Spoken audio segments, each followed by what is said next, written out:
नमस्कार. थंडीच्या विकारांवर करूया आयुर्वेदाने मात. तर आजच्या व्हिडिओमध्ये जाणून घेऊयात हिवाळ्यामध्ये थंडीमध्ये जे काय निर्माण होणारे त्रास आहेत त्याच्यावर आयुर्वेदाच्या मदतीने कशा प्रकारे आपण मात करू शकतो याविषयी आज आपण बघणार आहोत. हिवाळ्यामध्ये जनरली 2 ऋतू येतात, हेमंत आणि शिशिर. या ऋतूमध्ये थंडीची लाट असते, त्याच्यामध्ये हवेमध्ये वृक्षपणा असतो, कोरडेपणा असतो आणि एक प्रकारचा गारठा असतं, शैत्य असतं. या सगळ्या गोष्टीमुळे काय होतं, शरीरामध्ये रुक्षता निर्माण होते, त्वचेवरती देखील रुक्षता निर्माण होते. तुम्हाला माहिती असेल की थंडीमध्ये त्वचा कोरडी पडते, होठ फाटतात, टाचा फाटतात.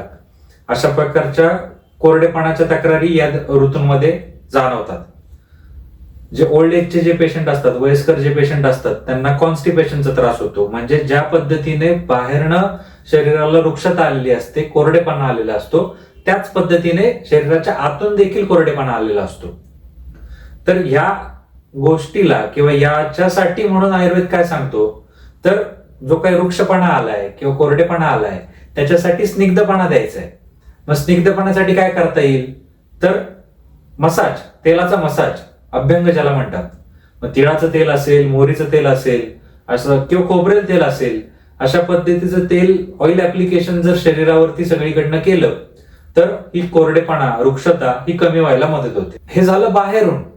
पण जसा कोरडेपणा शरीराच्या बाहेर आहे तसाच शरीराच्या आतमध्येही आलेला असतो.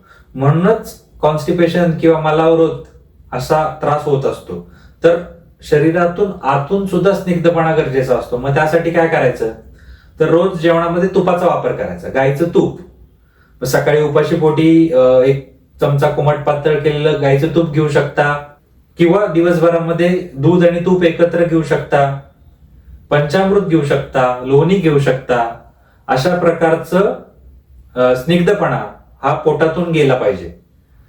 तसंच वातावरणामध्ये जे शैत्य असतं, गारवा असतो, याच्यासाठी काय करायचं, तर गरमपणा. मग गरम कपडे घालणं आहे ते तर साहजिक आपण घालतोच. मग स्वेटर वापरणं असेल, मफलर असेल.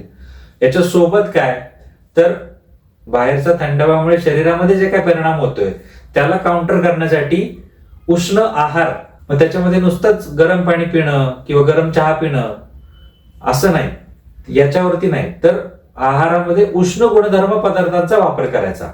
मग त्याच्यामध्ये लसणाची फोडणी असेल, तीळ असेल, गुळ असेल, अशा पद्धतीचे उष्ण गुणधर्माचे पदार्थ शरीरामध्ये घ्यायचे, ज्याच्याने काय होतं, शरीरामध्ये जो थंडाव्यामुळे जे काही परिणाम होतात त्या उष्ण गुणधर्माच्या पदार्थांनी ते कमी व्हायला मदत होतात. थंडीमुळे किंवा वाढलेल्या शैत्यामुळे कुठेतरी लचकणं, मुरगळणं, दुखणं, ह्या सगळ्या गोष्टी होत असतात. मग त्याच्यासाठी मगाशी सांगितल्याप्रमाणे तेलाचा अभ्यंग किंवा तेलाचा मसाज, वाफ. आता ही वाफ म्हणजे गरम पाण्याची पिशवीने शेकणं एवढंच नाही, तर औषधांनी सिद्ध केलेल्या काड्यांनी आपण स्वेदन देत असतो. मग त्याच्यामध्ये नाडी स्वेद असेल, पेटी स्वेद असेल, अशा पद्धतीच्या स्वेदनाचा वापर आपण करू शकतो.